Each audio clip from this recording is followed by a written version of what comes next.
Good evening, all. Thank you, Marina. Thank you, Photographiska, for this opportunity to have a conversation with my dear brother and friend, Omar, whom I've known for many decades, for a very long time now.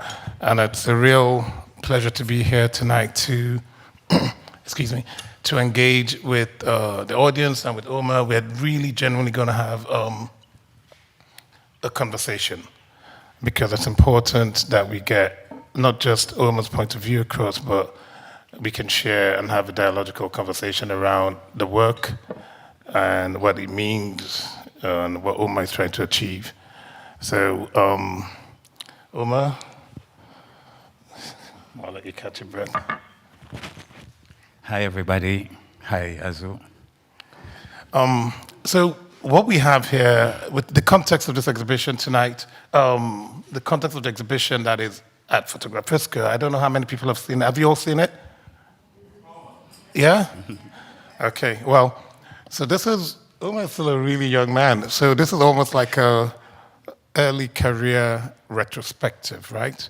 So we've got 3 iconic bodies of work on view, and a 4th one that was recently commissioned in collaboration with our dear friends at Autograph in London. So Omar, maybe we should just start by diving into that new work, with the Windrush conversation and how that started, and yeah.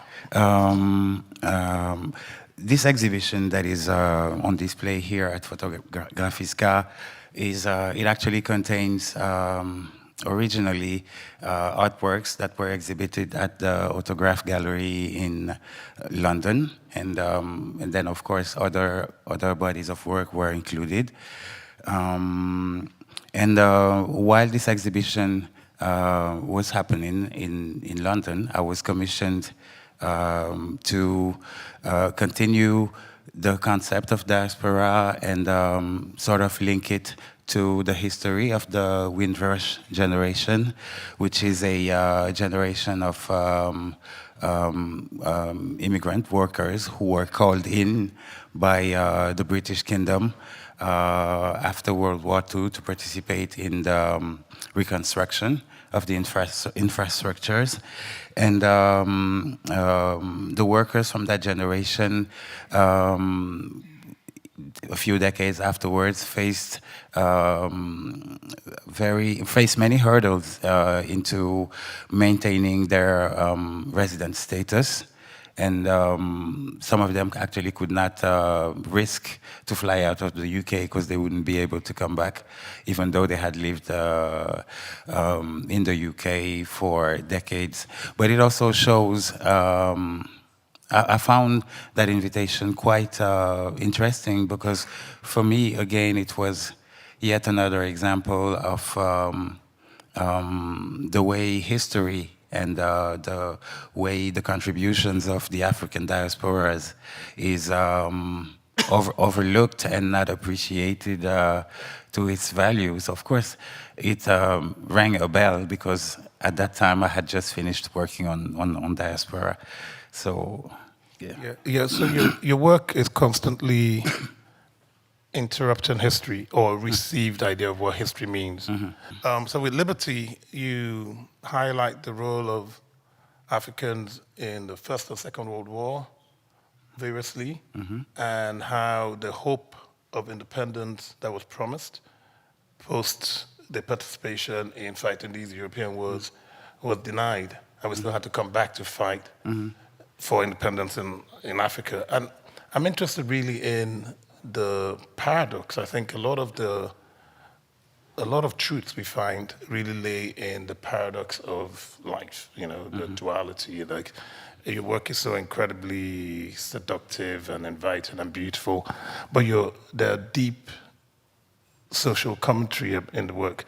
Is that something that is a concern or a deliberate thought for you, or is the approach less didactic and more sort of a sustained, slow release in trying to pass your message across? Or is the method very personal to you? Maybe, yeah. If we're talking about the importance of beauty in my creative. I mean, in my image making and in the formulation of what I'm trying to say.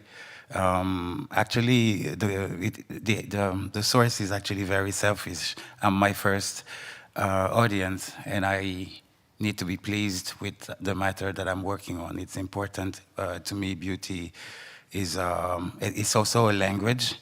It's an invitation. It's a way to invite the viewer into contemplation, and in that contemplation, that's where I, through symbolism, place questions and moments of elements of surprise. But at the end of the day, I do it because maybe it's the only way I can create images. I need to see things that I will be happy to, just from a visual standpoint, that I'll be happy to look at for the rest of my life. It's a bit candid, but yeah. So so you're sort of hinting at the archive. We'll get to the archive if the spirit moves us. But for now, let's just really stay with the self-portraiture. Actually, before we get to self-portraiture, your first body of work that sort of, broke the internet, if to use the phrase, was the Remixing Hollywood, right? Oh, yes. We haven't talked about that in a long time. So Remixing Hollywood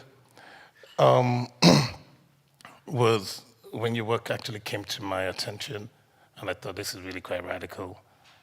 Again, stage photography, documenting fiction, if you like.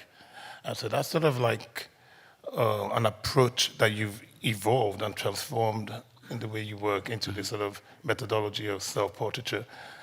Perhaps you want to speak a little bit about Remixing Hollywood and why that was such a pivotal moment for you and what that meant for your career. In 2013, I teamed up with a French-American photographer who is based in Dakar, which is my hometown and where I lived then.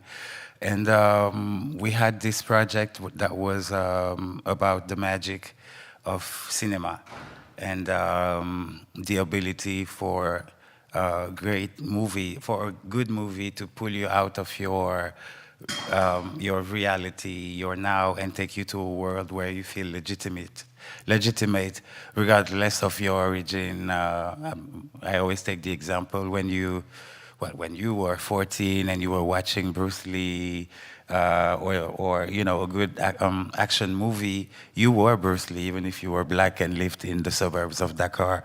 So we made a list of our favorite movie scenes from Pulp Fiction, Thelma and Louise, Breakfast at Tiffany's, The Basic Instinct, and we restaged them in Dakar as if they were shot in Dakar with a Senegalese cast and everything. And so the initial thought was that, so the approach was playful and celebratory.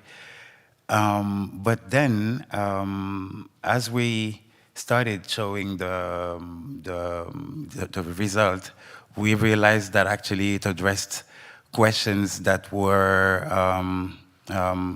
topics that were very harshly discussed elsewhere, i.e. in America and in the Western media.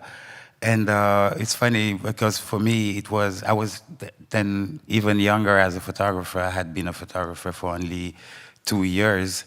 And this was really the first time that my work was being shown and talked about in international media, which was also a learning experience.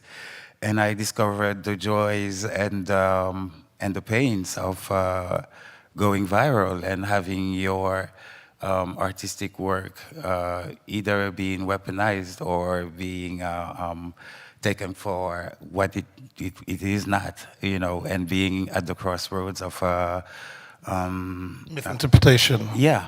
Is that sort of the reason that you decided to insert yourself through self-portraiture in your evolving sort of landscape, your new body of work? Well, it sure helped me narrow my sharpen my statements, because then I learned also the responsibility that is into creation, and that you cannot just create images that you find cute and cool and not be aware of the role they can play. The way the things that, sorry, the role that your artworks, your art can play from a social point of view. And I sure had that in mind as I was starting Diaspora, which was my first series of self-portraiture. So I guess I was also telling myself, if I have to be out there, let me really be out there and embody also the message that I'm putting forward. Yeah, we're going to get to Diaspora in a sec. But with Diaspora, you really adopt a scientific design approach beyond fine art, I think. I mean, that's sort of the language that I'd love to, as a curator, we try and put things in boxes. But the critical design aesthetic that you adopt, right? You've got the football, you've got the yellow card, was it a red card? Let's say soccer symbolism of, and can you maybe give us a little bit background of the residency? Was it in Milan? No, in Malaga. Tuscany? Malaga. In Malaga. Yeah. And the language that you deploy, the design aesthetic that you deploy in engaging contemporary narratives about blackness and obfuscation and erasure, I think that's really fundamental to the work that you're trying to do, the messaging that you're trying to relay in Diaspora. Maybe it's something that you can just, dive into. Diaspora is the series that you see in the first room of the exhibition here. It's actually the first time I started self-portraiture. How the concept came about is that I was in an artist residency in Malaga, and this was the first time actually I was I was creating outside of my cradle, I would say, my comfort zone, which is Dakar. So I didn't have the sitters and the friends and the whole creative bubble that I had at that point already been accustomed to. But it was also an opportunity for me to do research on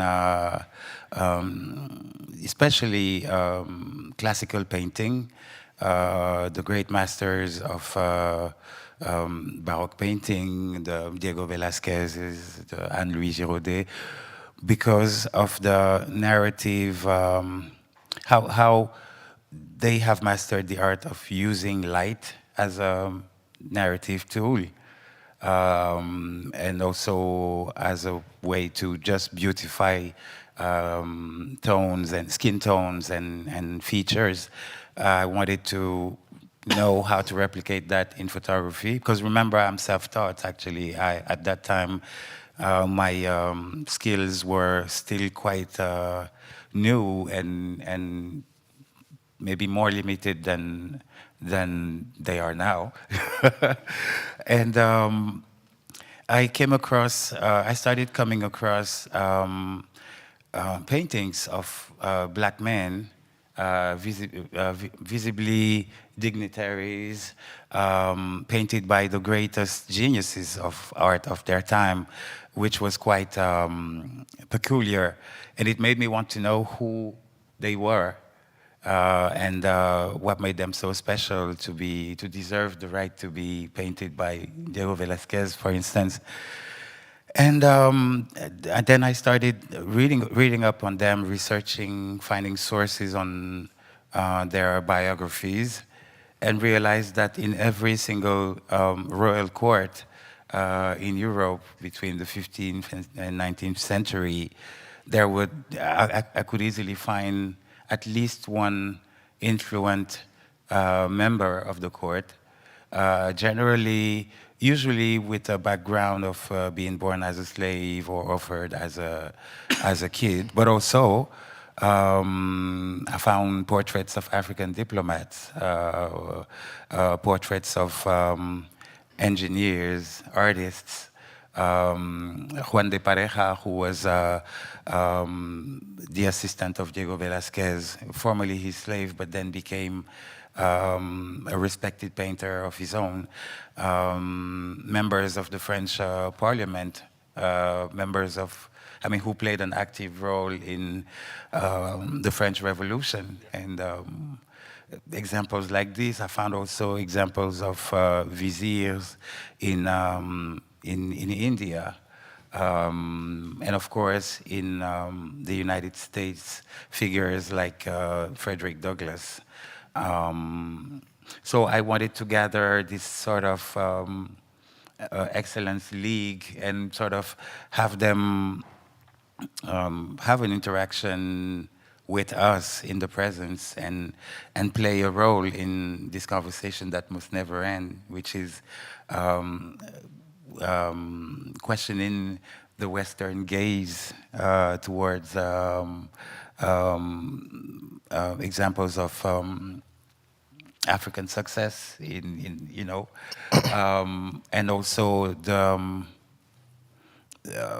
how do I say, the ability to see beyond just the body, the depiction of a beautiful black body, but also how I wanted people to go beyond that and try and know. Yeah, you wanted to interrupt a little bit the idea of the form and the gaze. And these tools that you deploy, the football, the card, the mint, the baseball mint, is that a way of sort of bringing the past into the contemporary? Absolutely. You know, talking about the contemporary sort of heroes, the way Michael Jordan, it doesn't matter if you're like the worst sort of piece of shit racist in the world, everybody loves Jordan. Yeah. Right, so is that sort of a little bit more about understanding the modes of evolution of the way blackness is gazed upon or consumed, if you like, by media? Mm-hmm. Maybe. Yeah, exactly. I can't say it better than how you just said it. It is it is a way to do a commentary and to highlight the irony and the paradox of being a successful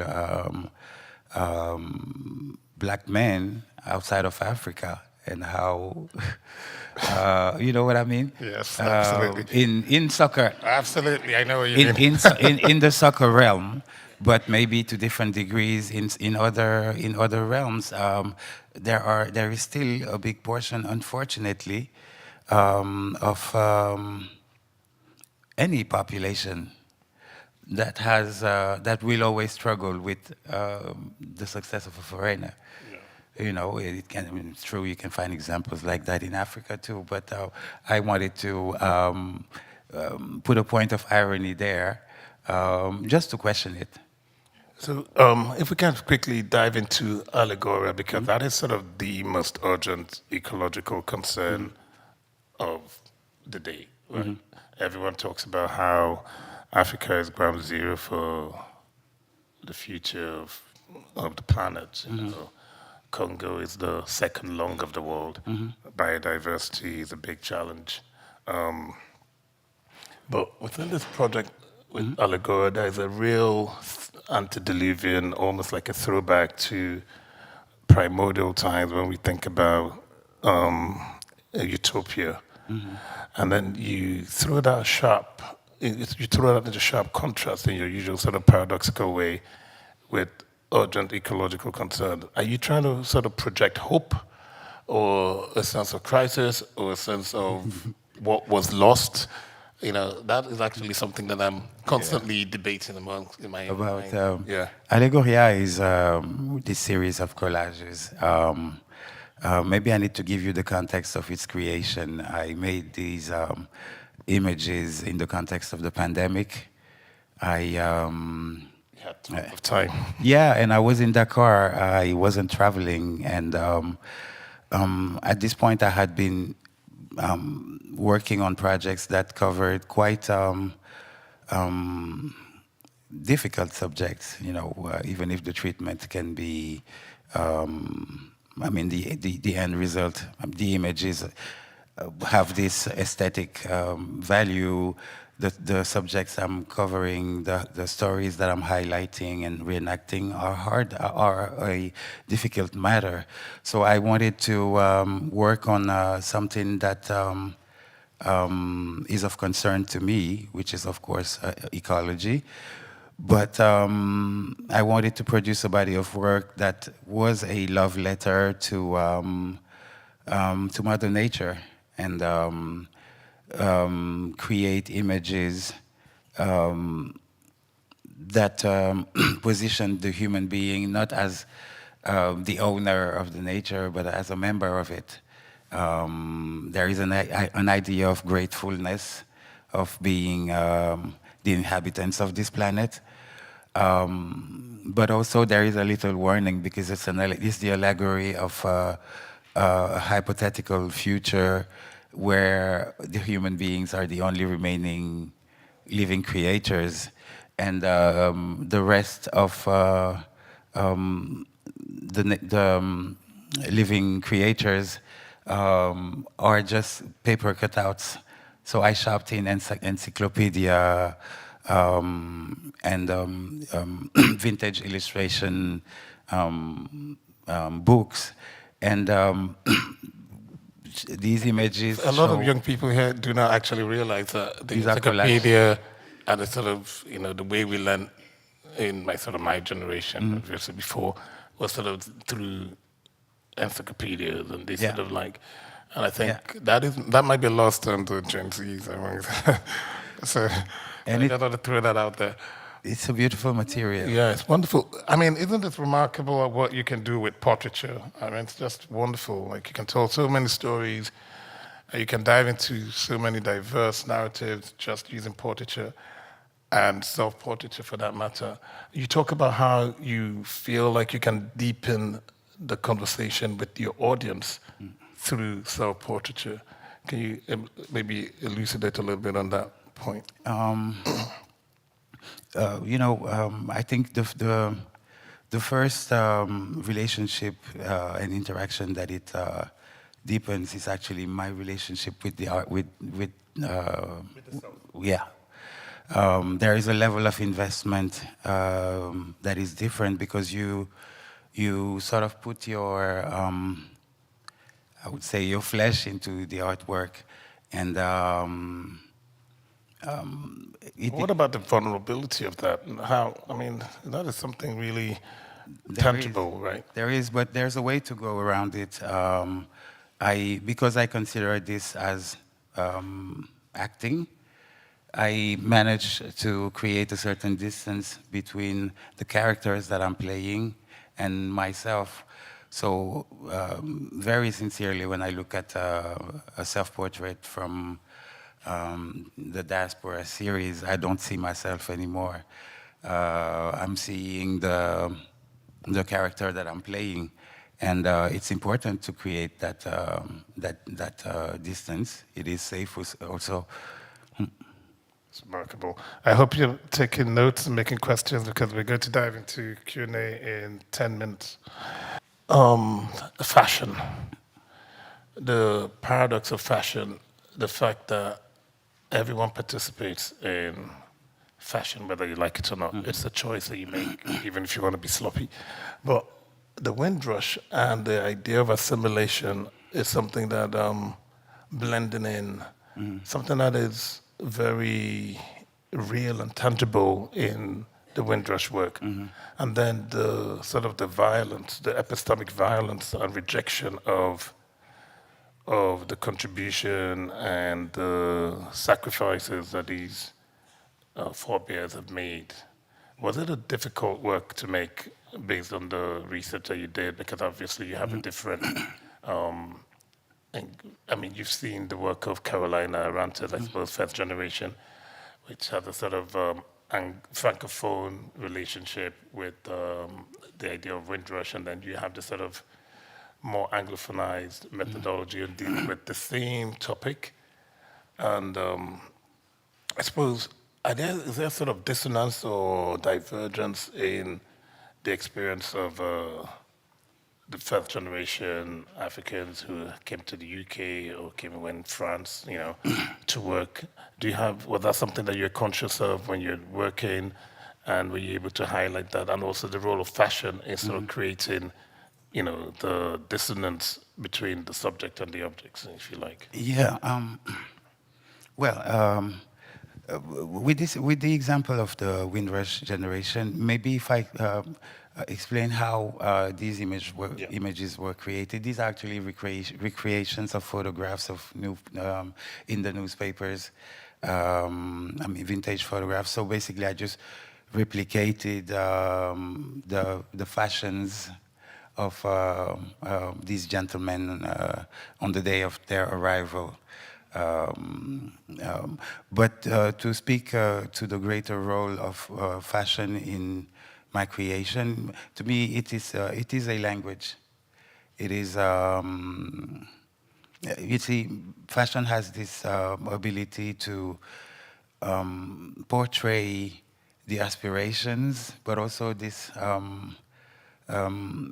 heritage of a people. So it's a fantastic tool for me, an element of expression within the creation. I don't know if it makes sense, because I think in many languages before I translate in English. Bear with me. It completely makes sense, Omar. No, but I'm also interested in if you've observed any differences between just across the pond in the way the experiences of first generation African migrants and how they're assimilated, because in France, they do not collect any sort of data around race. The idea is, complete assimilation. And if I take the French, and again, I'm not a specialist, I've been living in France just for a couple of years, but from what I have seen, the approaches are different. Well, the French approach that I know of the most, there is a state, how do I say, a state-run effort to document the story of immigration. It's not an easy task, but I have recently visited the Museum of Migrations in France. And the collections are really, really, really extensive and built from actual archives donated by descendants of first-generation migrants. So I don't think it can be denied that there is a great government effort. Now, in terms of the experience of the third-generation French citizens, I don't know if I can speak to it. Let's speak to something that you're maybe a little bit less comfortable speaking about, but I think it's important that we touch on it. The work that you're doing in Dakar, the community projects, what you do in supporting the younger generation of artists, image makers, and the explosion of artist-led initiatives all over the continent. The successful artists like yourself coming back home and contributing greatly, immensely to change the landscape. I know you're not really a big fan of speaking about this sort of work, but I think it's important that we understand sort of the motivation, the plans, and what you hope to achieve short-term and long-term with sort of the strategy, because I've been to your spot in Dakar. Yeah. It is a great time to be a creative in any African city right now. And there is this sense of community and this deep need for, people like me to share perspectives through mentoring. And I myself built my house and studio in Dakar. and its aim to be, my aim is to make it an open facility for young and upcoming artists, because I wish I had a space like that when I, started shooting in my garage with with very few equipment. You're going to say National Geographic. What? You're going to say National Geographic, were you? No, I didn't say. And you've got a great friendship with the artist Kanye Wiley, Yes. who is also dealing with similar. Our spaces are quite close. I mean, we're almost neighbors, and we started building at the same time with, I guess, the same aims, objectives. Creating creative spaces that will be available to the next generations. Yeah. Beautiful. And I am also working on the next steps, especially with Allegoria and this ecologic message. Yeah. I always feel that the conversation around the environment in our African context, it only happens in the cities, but it doesn't go to the rural areas. So I'm trying to work on creating educational material, kids' literature around the question of sustainability, preserving what's left of the biodiversity. So I'm working on these things also. Ladies and gentlemen, we're going to move to Q&A. If you have a question, please raise your hand and we will get someone to bring a mic to you. Hi, good evening. Such a pleasure. So I was wondering, I have 3 questions. They're quite intertwined. So one is, you're a self-taught photographer, quite successful. Is there any other creative medium that you are in the future or that you thought of diving into? Then I was wondering, as you just also mentioned, Kanye Wiley with his Black Rock Artist Foundation, what's the art scene like in Dakar? Asking for a friend, lol. Outside of the biennial in Dakar. And the third one, talking about biennial, are you attending Lagos biennial? Thank you for your questions. So the first question was about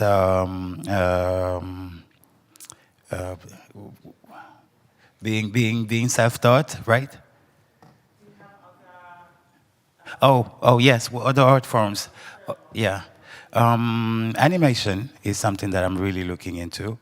I've been writing actually all along. All these self-portraits have a monologue where the character is sort of speaking and affirming himself. So these will probably end up, hopefully, in a book at some point. And I'm experimenting also into other forms of self-portraiture, mainly the art of porcelain. Would you say? Yeah. So I'm working on that also, and something should be published soon. So yeah, I'm always looking for the forms of expression with or without self-portraiture. What is it like to be a creative in Dakar? I mean, it's great. I think what is very specific to our African context is the flexibility and the collaborative aspect of life in general. You know, there are so many collectives and so many group initiatives popping up all the time. There is always something to go see or go witness, and it's not only visual arts. I mean, the music scene is incredible. Yeah, if you get a chance, you know, go spend a few weeks or months and interact. Something will come out of it, I'm sure. And what was the third question? I don't know yet.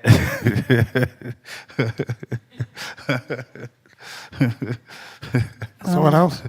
Yeah. At the back? There's a question of mine, or first I want to say, or maybe I stand up, so okay. Seeing your art is really amazing. I see the dignity you're giving to these persons who become personalities.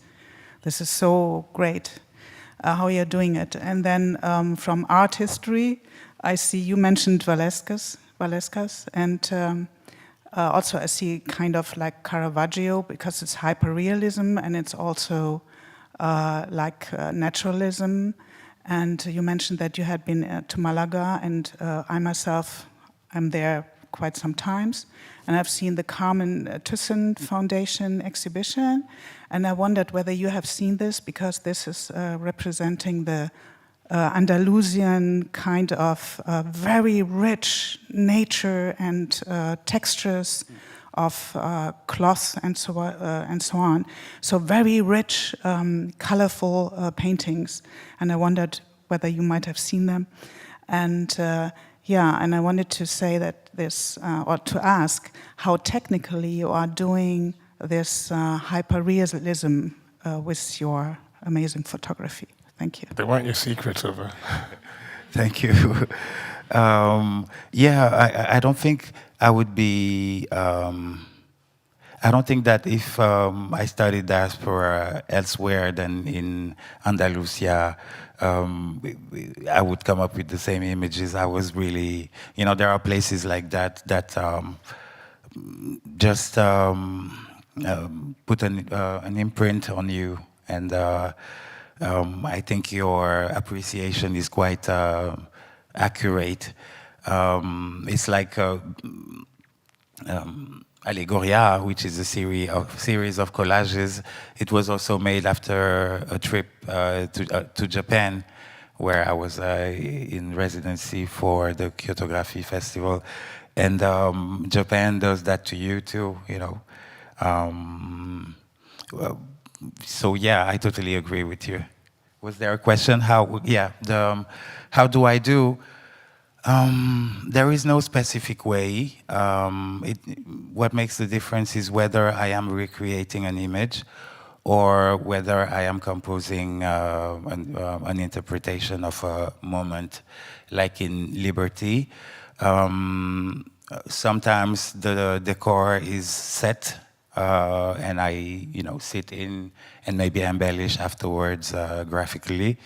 Or sometimes it's just a green screen, and I have sort of a mental map of the elements that I will then insert in the image. Like here, I'm not holding the bird, I'm holding nothing, but the geography of the image is already in my head. So it's a lot of back and forth and try and miss and redo again, but that's the fun part of it. That's really something I really quickly want to touch on, the interaction with the archive and the radioactivity, if you like, of the archive, how you change it and how it changes you and how you bring about a new narrative. You bring about sort of a new concentric ring around that historical narrative. You interrupt that history through the work. Is it something that, is it a burden for you when you're dealing with the archive? Do you feel like if you have to interrupt it and change it, or you have to really stay faithful to the received notion and you have to really like upend it? Is it something that you're really pushing against the grain with, or you're calm with where the research leads you? I consider the archive as the raw material, and value needs to be added to it. It's also about questioning the archive itself, but the main objective The main objective is questioning the relationship the viewer has with the archive. What if we mention the series being there, my collaboration with the Anonymous Project, where we have chosen a set of 100 family photos, family photographs, vacation photographs, graduation images from the America of the 1950s and 60s. And through self-portraiture, I insert myself into those scenes, being a guest at a family dinner or a pajamas party. Then that's how you turn the archive into something that plays within the conversation now, because you are sort of inviting people to question their relationship with that America. Because we always have, you know, a fantasized gaze over the past, while actually questioning our relationship with the past. It gives us tools to deal with the present. So that's my relationship with the archive. It's the ingredients that I'm using for the cooking, let's say. Make sure you get the catalog for the exhibition, because it will sell out. I cannot find the Anonymous Project anymore. No one can find the book. Yeah, we've reprinted it. It's back in stores. You had to. More questions? Hi. I first want to thank you so much for the research that you've done for all of these portraits. There's so much that I thought I knew, and then learned so much more about all of the subjects that you did. That's brilliant. Thank you so much.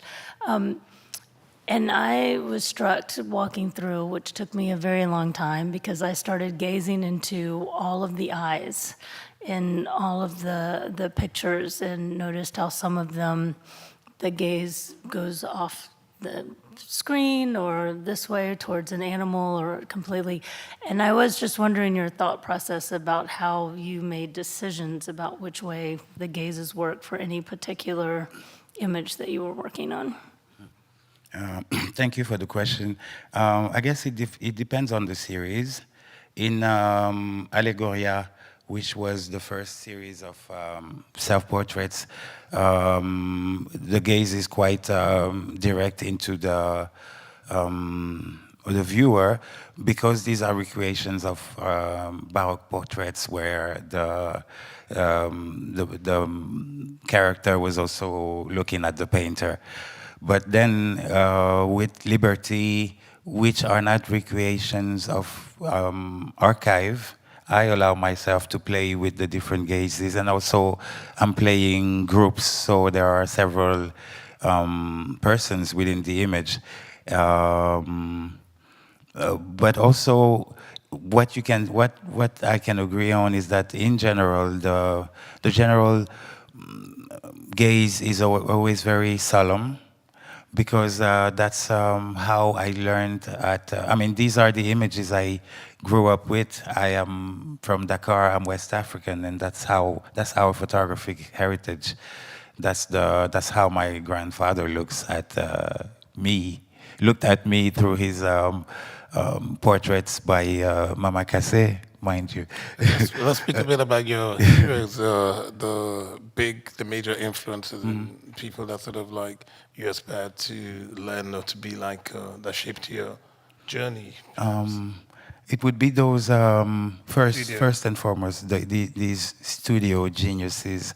We know a few. We know the Malik Sidibés, we know the Seydou Keitas, and we adore them.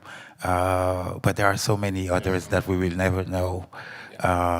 There is so much beautiful portraiture in every family album, in all over the continent. These are my main. This is my foundation, of course. These are the first images I've looked at as a kid. I do have my collection, and then I have been always fascinated by fashion photographers, the likes of Jean-Paul Goude. Yeah, we did. Incredible artist, I think. Musicians as well, perhaps? Who? Musicians? Musician, yeah, of course, Fela Kuti, Youssou N'Dour, who is like God for us Senegalese, right? Writers, Maryse Condé, who is this incredible Caribbean writer who probably gave me the foundation of what I knew about, what I know about history in general, especially the fall of the last African kingdoms and West African kingdoms and empires, and how this part of, let's say, this part of Mali became Senegal, and how, and at a very young age, and also the way she describes the experience of being the witness of so many rapid changes through the last decades of colonization, through the independence, and all the way up to our generation. Yeah, these are huge influences for me. Thank you. Hi, and thank you for everything over here. Hey. I was wondering, how did putting yourself into your art affect your relationship to yourself or to your art? I'm going to tell you something funny. When we were waiting to be invited to the stage and I was looking at this, I was like, God, what will I do when I'm 70? how will I be able to look at these images? Initially, to be very honest, the first self-portrait, it was a mock-up. I was thinking that I would sit like I would want the model that I would then find to sit, and I would show him, it was like a briefing. But then the more I looked at it, and the more, of course, I showed it to a very close circle of friends, I realized that there was power into it. And also, I felt like I was giving something. I don't want to be overly spiritual. It's not a religious thing, but I do feel a connection with these Africans who were born a few centuries before me. For instance, the example of Jean-Baptiste Bellay, who was who was 2 years old when he ended up on a boat as a baby slave, and you fast forward it to 1789, and he's in the midst of the French Revolution. He was born in Dakar, at the exact same place where I was born. Maybe, if I was born, I could be him. There is a sense of I could be them that I want to incorporate in the image, and hopefully, even if you don't look like me, sometimes when you look at these images, you hopefully think that it could be you. It's the same for liberty. I am, apart from a few examples like Martin Luther King, I'm not playing the role of a known character. I'm playing this lady that you have seen in an archive in Memphis, in Selma, being beaten up because she's protesting for the right to vote. You don't know her name, and you probably never will. And the only image you have of her is her being beaten up. I wanted to show that lady and those citizens in a dignified way, because that's the type of relationship I want us to have with the past. That's what I'm trying to do. No, it's really interesting the way you explain how these voiceless bodies just find a voice through portraiture and have a contemporary relevance and energy and rebirth in your person. So it's really quite a powerful way to deal with history. We have more time for maybe one more question, and we can deal with we can do the book signing. Yeah. Hello. I just wanted to know, how was it being a self-taught photographer in Dakar? How did you start? I'm from there. Yeah. So it intrigues me, you know. You know, I was working in the. I'll give you lectures. Come on. I was I had another career before this. You know, I have training in finance, and I used to work in corporate communications, and I didn't hate my job, but I really didn't see myself doing this for the rest of my life. And I was looking at artists with envy, because in my mind you had to go, it was too late, you know, I was already 29, 30, and I had never had a single art anything, not even a lesson in school. And there are no artists in our family, there has never been. And I was, you know, I bought a camera, a very basic camera, but that gave me enough pixels. And then I would invite friends for sessions, and I remember I didn't even have studio lights. So there was a backyard in my tiny apartment, which was on the ground floor, and I had between 3 and 5 p.m. to have the perfect light and experiment the things that I had seen on YouTube tutorials the night before. And I was selected for the Biennale of Photography of Bamako, to my big surprise. At that time, I didn't even know how to print, you know. I would go to a Kodak kiosk, you know. And then I started getting jobs for local advertising, you know, local brands, and I was experimenting, and sometimes I would go and shoot a campaign on my lunch break with all my equipment in my trunk. So that's how I learned.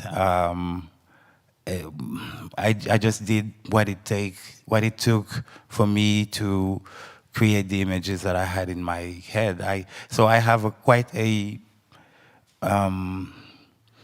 bizarre set of skills, because I just go and get try and acquire the skill that I need for this particular thing, but I wouldn't know how to do other things that are maybe more simple. But yeah, I just kept trying and experimenting. It's possible. Ladies and gentlemen, a round of applause, please, for Omar Diop.